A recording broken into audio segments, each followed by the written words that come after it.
আসসালামু আলাইকুম। এটিএন বাংলার সংবাদে সবাইকে স্বাগত জানাচ্ছি আমি আফরোজা রূপা।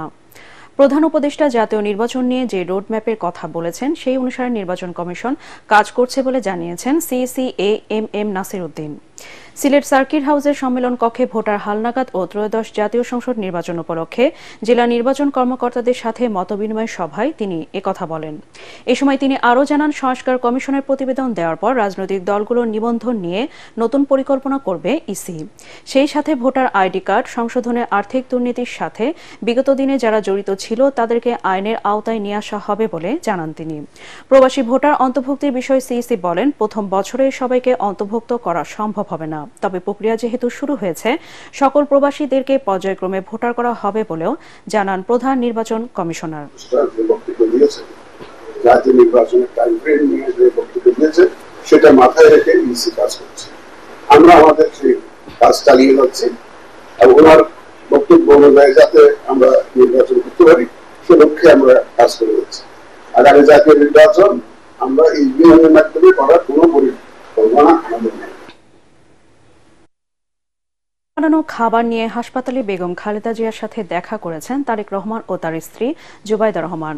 শুক্রবার বাংলাদেশ সময় রাত 11টার দিকে হাসপাতালে মায়ের সাথে দেখা করতে যান তিনি। এ সময় বিএনপির ভারপ্রাপ্ত চেয়ারম্যানের সাথে যুক্তরাজ্য বিএনপির নেতৃবৃন্দ এবং দলের নির্বাহী কমিটির সদস্য তাবিত আওয়ালও ছিলেন।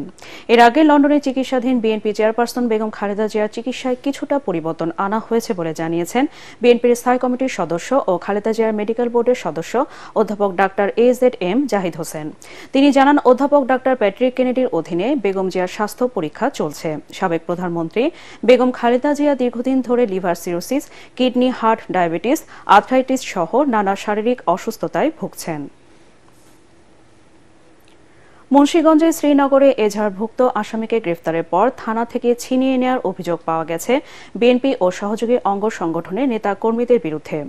শুক্রবার রাত 10:30টার দিকে শ্রীনগর উপজেলা যুবদলের যুগ্ম আহ্বায়ক তরিকুলকে থানা থেকে ছিনিয়ে নেওয়া হয়।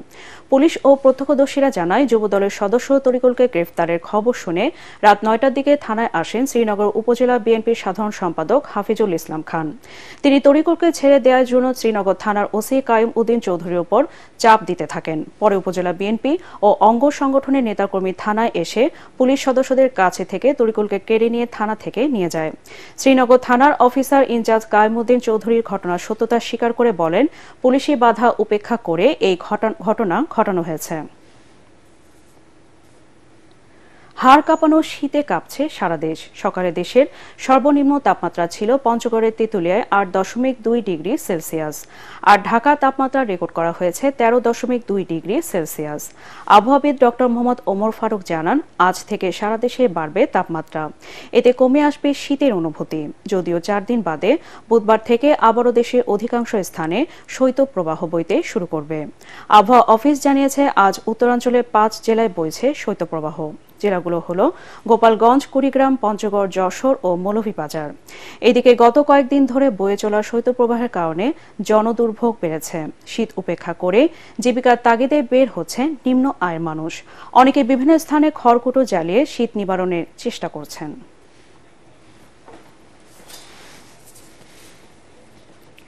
পরবর্তী সংবাদ দেখার আমন্ত্রণ জানিয়ে এখনকার মতো শেষ করছি।